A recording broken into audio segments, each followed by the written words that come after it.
Hey guys, what's going on? Nivens here. Time for your weekly rock wind-up, the final installment for the month of May. And shout out to my homeboy FM Up Chuck up in New York City. Sent this little blurb to me earlier in the week from the New York Times. It seems that William S. Burroughs' 1959 quote fever dream of a novel, Naked Lunch, which follows the descent of a drug addict into the underworld for a release. Oh, yeah, anyway.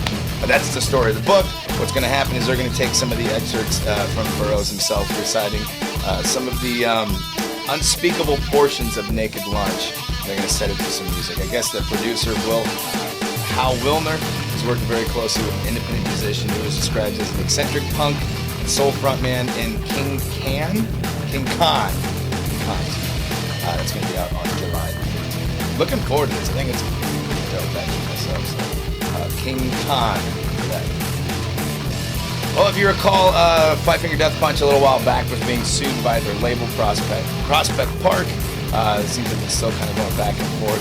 But it was announced this week that Five Finger has signed with BMG's Rise Records. They're going to start working together on albums once Five Finger fulfill their obligation to Prospect Park. It's been a pretty nasty breakup, if you will, betwixt Five Finger and the Park, but I think it's moving on. And speaking of labels being sued, A&M Records had sued a guy named Rajan Parashar, co-founder of London Bridge Studios, claiming that he won't return the master tapes for the 1991 self-titled Temple of the Dog album. Well, it was announced this week that they have somehow, Cornell is saying that they have secured the masters. Everything is going to be moving forward on doing the 25th anniversary for this album. Hopefully that means some sort of reunion tour. I think that'll be pretty exciting to see.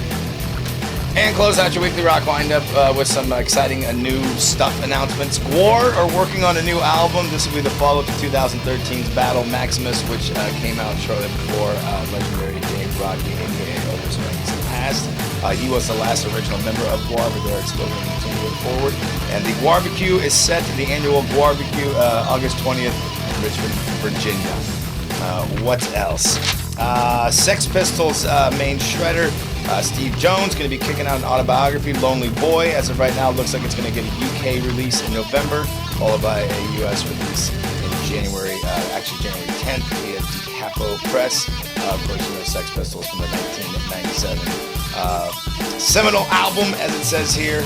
Never mind the Bullocks, here's the Sex Pistols. And speaking of punk bands from the 70s, it looks like the Ramones' 40th anniversary for their debut album is going to get the special bonuses and all that kind of stuff. 3 CDs, 1 record, limited edition, 19,760 copies from the press.